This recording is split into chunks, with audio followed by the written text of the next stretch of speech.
अस्सलाम वालेकुम, मैं हूं मोहम्मद रज़ा। एक और नए टॉपिक के साथ आपकी खिदमत में दोबारा हाज़िर हूं। आज जो हम टॉपिक डिस्कस करेंगे वो है ई-कॉमर्स इन पाकिस्तान। सबसे पहले थोड़ा-सा बैकग्राउंड की बात करते हैं। 2007-2008 की बात है कि एज़डा जो यूके के ब्रांड हैं या जो भी और उनके जो लोकल ग्रॉसरी स्टोर्स हैं, उन्होंने ऑनलाइन ग्रोसरी डिलीवर करना स्टार्ट कर दी थी। ये 2007-8 अराउंड इसके लगभग की बात बता रहा हूँ मैं आपको। और उन्होंने ये किया था कि आप कॉल करते थे, अपनी ग्रॉसरी लिस्ट बताते थे या आप उनकी वेबसाइट से पिक एंड चूज़ करके आप कर देते थे और वो आपको घर पे डिलीवर कर देते थे या फिर आप वहाँ पे जाके उनसे कलेक्ट कर लेते थे। और हमारे यहाँ पे अगर मैं सिर्फ ये बात इस वजह से बता रहा हूँ कि आप ताकि कंपैरिजन कर सकें कि हमारे यहाँ पाकिस्तान में ई कॉमर्स सेटअप किस वक्त आया और यूके में ई कॉमर्स सेटअप कितने अरसे से प्रिवेल कर रहा है। तो हमारे यहाँ जो ई कॉमर्स ने फ्लरिश किया वो ग़ालिबन जो ज़्यादा फ्लरिश किया वो कोविड के दिन थे।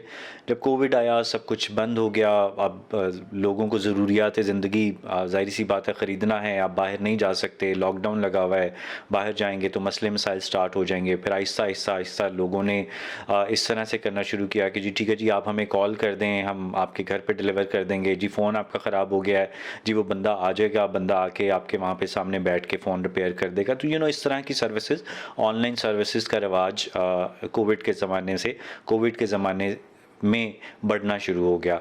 तो जब ये चीज़ें बढ़ना शुरू हुआ तो बहुत सारे ब्रांड्स को भी समझ आ गई कि जी आने वाला फ्यूचर जो है it's all about the e commerce.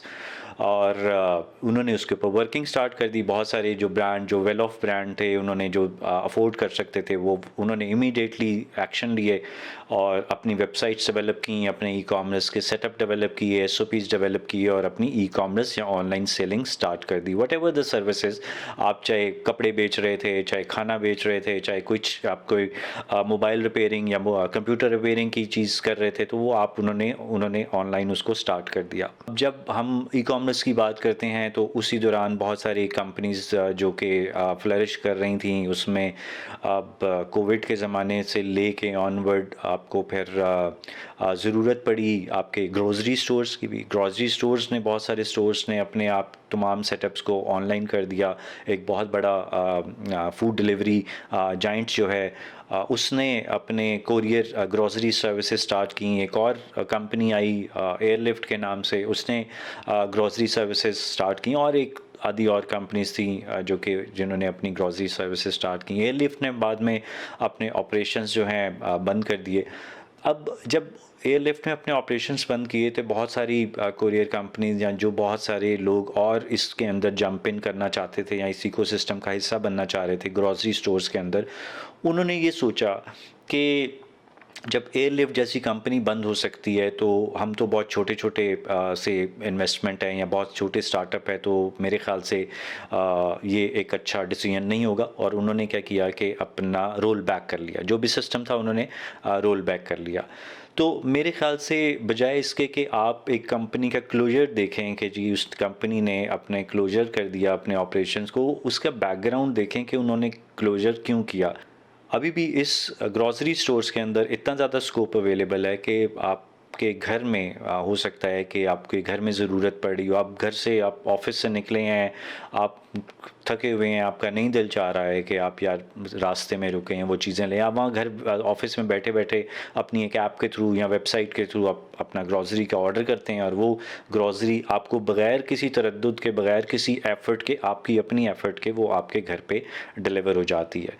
तो अब या फिर आप ख़ातून ख़ाना हैं, आपका टाइम कुछ इस तरह का है, आपके पास कोई और आपकी सर्विस ये लाने ले जाने वाला ग्रॉसरी नहीं है, आप घर पे बैठे हैं, आपने ऐप के थ्रू या वेबसाइट के थ्रू आपने ऑर्डर किया है और आपको वो चीज़ आपके घर पे डिलीवर हो जाती है। तो ये अब मेरे ख़्याल से अभी भी इसके अंदर रूम अवेलेबल है। आपको एक चीज़ को बुनियाद बना के, एक कंपनी के क्लोजर को बुनियाद बना के इस चीज़ से पीछे नहीं हटना चाहिए।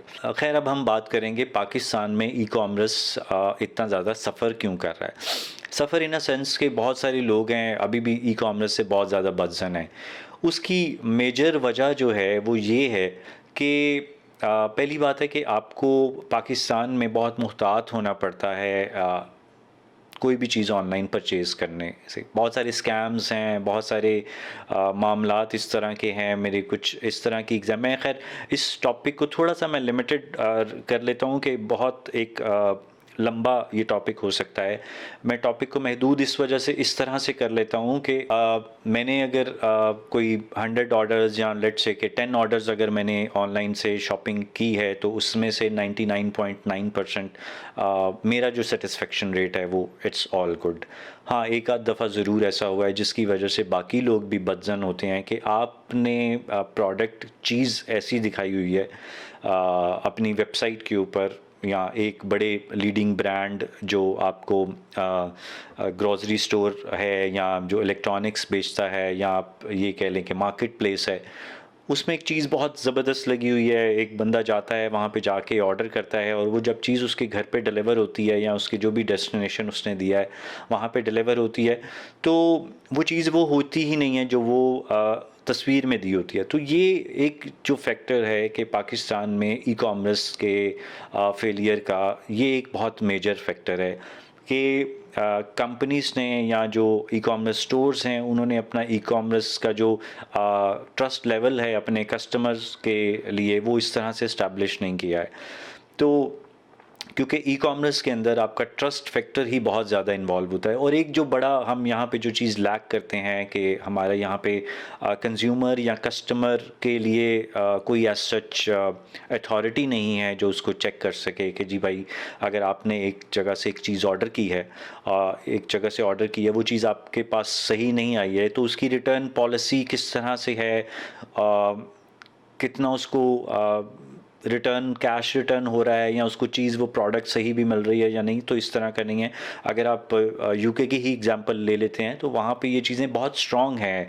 आपने अगर एक चीज़ आपको पसंद नहीं आई है या आपको एक चीज़ गलत आ गई है, तो वो आपको बहुत एक नेगेटिव रेटिंग चली जाती है। तो जब नेगेटिव रेटिंग चले जाती है तो वो आपके स्टोर की वैल्यू डाउन हो जाती है। जब आपके स्टोर की वैल्यू डाउन हो जाती है तो जो और एक नया कस्टमर आपके स्टोर पर आता है, तो वो आपकी जब वैल्यू डाउन देखता है तो वो आपसे परचेजिंग नहीं करता है। तो इसका मतलब है कि आपको अल्टीमेटली बाय हुक और बाय क्रुक आपको अपनी क्वालिटी, अपनी जो कस्टमर सर्विसेज है उसको बड़े अच्छे तरीके से मेंटेन रखना है कि आपके स्टोर की रेटिंग डाउन ना हो। लेकिन अनफॉर्चुनेटली पाकिस्तान में इस तरह का कोई सिनेरियो नहीं है। पाकिस्तान में आप एक चीज़ मंगवाते हैं, कभी आपने लेट से मोबाइल मंगवाया है, अक्सर आप ऑनलाइन स्टोरीज़ देख रहे होते हैं, आपने एक मोबाइल मंगवाया है उसमें से पत्थर निकल आया है, आपने कोई और चीज़ मंगवाई है उसमें से कुछ और चीज़ निकल आई है, खाली डब्बा निकल आया है, या इस तरह की और चीज़ें होती हैं। तो मेरे ख्याल से इन चीज़ों को रेक्टिफाई करने की ज़रूरत है। अगर आप कोई ऑनलाइन स्टोर या अगर आप कोई ऑनलाइन बिज़नेस स्टार्ट कर रहे हैं तो इन चीज़ों को बड़ा स्ट्रांगली एड्रेस करने की ज़रूरत है कि आपका कस्टमर अगर आपकी वेबसाइट पे लैंड करता है, वो आपके पास कोई ऑर्डर प्लेस करता है, तो उस ऑर्डर को 100% फुलफ़िल होना चाहिए। जब वो 100% फुलफ़िल होगा तो वो ही आपका एक कस्टमर दोबारा भी रिटेन हो सकता है, या वो वर्ड ऑफ माउथ का ज़रिया भी बन सकता है। लेकिन अगर आपकी वेबसाइट पे कस्टमर लैंड हुआ है और उसने ऑर्डर प्लेस किया है, उसका ऑर्डर सही तरीके से उसको नहीं मिल पाया है, तो ऑब्वियसली वो आपकी एक तो आपके लिए बैकलैश क्रिएट करेगा, प्लस एक बदनामी का बायस बनेगा, आपके बुरी रैंकिंग आपके लिए, एक आपका जो गुडविल है, जो आपको ट्रस्ट फैक्टर है आपकी वेबसाइट का, वो बुरी तरह मुतासिर हो सकता है या बहुत बुरी तरह से हर्ट हो सकता है। जो पाकिस्तान में ई कॉमर्स के अनसक्सेसफुल होने की सबसे बड़ी वजह यही है कि अगर आपको कोई बंदा ऑर्डर करता है और उसका प्रॉपरली ऑर्डर ट्रीटमेंट नहीं होती है या उसको सही 100% ऑर्डर नहीं मिलता, तो ऑब्वियसली एक आपका ट्रस्ट फैक्टर ख़राब हो जाता है। और वो फिर एक बंदा जाके 10 बंदों से, वो 10 बंदे आगे 10 बंदों से बात करते हैं, तो वो इस तरह बात फैलती फैलती आपके स्टोर की बदनामी का बायस बनती है और आपके स्टोर की रेपुटेशन हर्ट होती है। तो मेरे ख्याल से कोई भी ई कॉमर्स बिजनेस है उसको सबसे पहले अपनी क्वालिटी पे ज़रूर तवज्जो देनी चाहिए, अपनी प्रोडक्ट की कस्टमर सर्विसेज के ऊपर भरपूर तवज्जो देनी चाहिए। अगर ये सारे लवाजमात आपके स्टोर में हैं, क्वालिटी को आप प्रॉपरली मेंटेन करते हैं, आप कस्टमर सर्विस सर्विसेज को प्रॉपरली एड्रेस करते हैं, इमीडिएटली रिप्लाई करते हैं चीज़ों का, आप सारी चीज़ें सारी बातें इमीडिएटली कर रहे होते हैं, तो मेरे ख्याल से कोई वजह नहीं है कि आपका जो ई कॉमर्स का स्टोर है वो सक्सेसफुली रन ना कर रहा हो। तो मेरे ख्याल से तो मेरी अपनी ज़ाती ओपिनियन है, पाकिस्तान में ई कॉमर्स इंडस्ट्री उसी वक्त फ्लरिश करेगी या पाकिस्तान में ई कॉमर्स इंडस्ट्री उसी वक्त सक्सेसफुल होगी कि जब आपकी ये सारी सर्विसेज, ये सारी चीज़ें, एक कस्टमर आपसे सेटिस्फाई होगा। का एक सेटिस्फाई कस्टमर एक 10 लीड्स का ज़रिया बन सकता है, वो 10 लीड्स फर्दर 10 लीड्स का ज़रिया बन सकते हैं। बिकॉज़ आपकी जो सक्सेस रेशो होती है या जो आपका वर्ड ऑफ माउथ होता है वो बड़ा मिनिमम मल्टीप्लाई होता है, लेकिन जो आपका बैड रिव्यू होता है या जो आपका बैड इंप्रेशन होता है वो बड़ा तेज़ी से मल्टीप्लाई होता है। अगर आपको सक्सेस मल्टीप्लाई करनी है तो वो हो सकता है 10 से मल्टीप्लाई हो रही हो, लेकिन अगर आपको फेलियर मल्टीप्लाई करना है या अपना नेगेटिव अप्रोच या नेगेटिव कमेंट को मल्टीप्लाई करना है तो वो पॉसिबल है कि वो 100 से मल्टीप्लाई हो रहा हो। तो ये चीज़ों को बहुत एग्रेसिवली किसी भी ब्रांड के लिए एड्रेस करने की बहुत अशद ज़रूरत है कि अगर आपका कस्टमर सर्विसेज, आपका प्रोडक्ट क्वालिटी और आपकी प्रॉपर इमीडिएट डिलीवरी प्रोडक्ट की ऑन टाइम नहीं हो रही है तो ऑब्वियसली आपका समझ लें कि आपका ई कॉमर्स स्टोर को बड़ी immediately, rapidly, aggressively rapid action की ज़रूरत है। आपको इमीडिएटली क्योर करना है उस चीज़ को। भाई आपने देखना है कि अगर आपने ई कॉमर्स बिज़नेस के अंदर रहना है तो ये चीज़ें बहुत ज़रूरी हैं, इस चीज़ को एड्रेस करें।